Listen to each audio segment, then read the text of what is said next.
పూర్తిగా వ్యవస్థను నిర్వీర్యం చేసిన పరిస్థితి కనిపిస్తూ ఉండదు. పేదవాడికి, మధ్యతరగతి వాడికి ఒక ఆసరాగా నిలబడింది వైఎస్ఆర్సీపీ ప్రభుత్వం. అప్పట్లో వైద్యం కోసం ఏ ఒక్కరూ కూడా అప్పుల పాలయ్యే పరిస్థితి రాకూడదు అని వైఎస్ఆర్సీపీ ప్రభుత్వం తప్పించింది.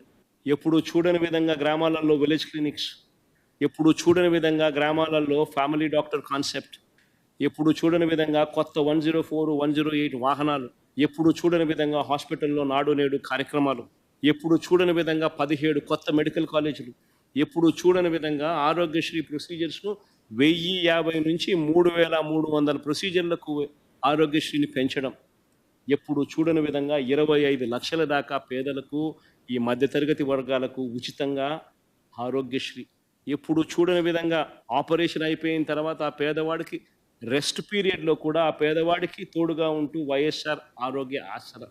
ఈరోజు ఈ పథకాలన్నీ కూడా మొత్తం ధ్వంసం. 25 లక్షలు ఉండే ఆరోగ్యశ్రీని 2.5 లక్షలకు తగ్గిస్తున్నారు. నిజంగా అసలు వీళ్ళు మనుషులేనా అని అడుగుతా ఉన్నాను నేను. గవర్నమెంట్ హాస్పిటళ్ళల్లో జీరో వేకెన్సీ పాలసీలో మా ప్రభుత్వ హయాంలో నేషనల్ ఫిగర్స్ చూసుకుంటే నేషన్ వైడ్ స్పెషలిస్ట్ డాక్టర్ల కొరత గవర్నమెంట్ హాస్పిటల్లో ఎంతమంది ఉన్నారని చెప్పి నేషన్ వైజ్ నెంబర్ తీసుకుంటే 61% ఉంటే మన రాష్ట్రంలో 4% వైఎస్ఆర్సీపీ హయాంలో.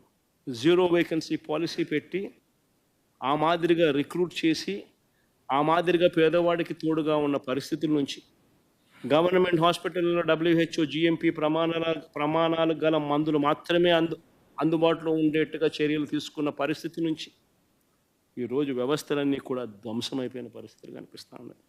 వ్యవసాయము అంతే నాశనం చేసిన పరిస్థితులు కనిపిస్తూ ఉన్నాయి. విత్తనం నుంచి పంట పండిన తర్వాత రైతు అమ్ముకునే పరిస్థితి వరకు ప్రతి అడుగులోనూ రైతుని చేయి పట్టుకొని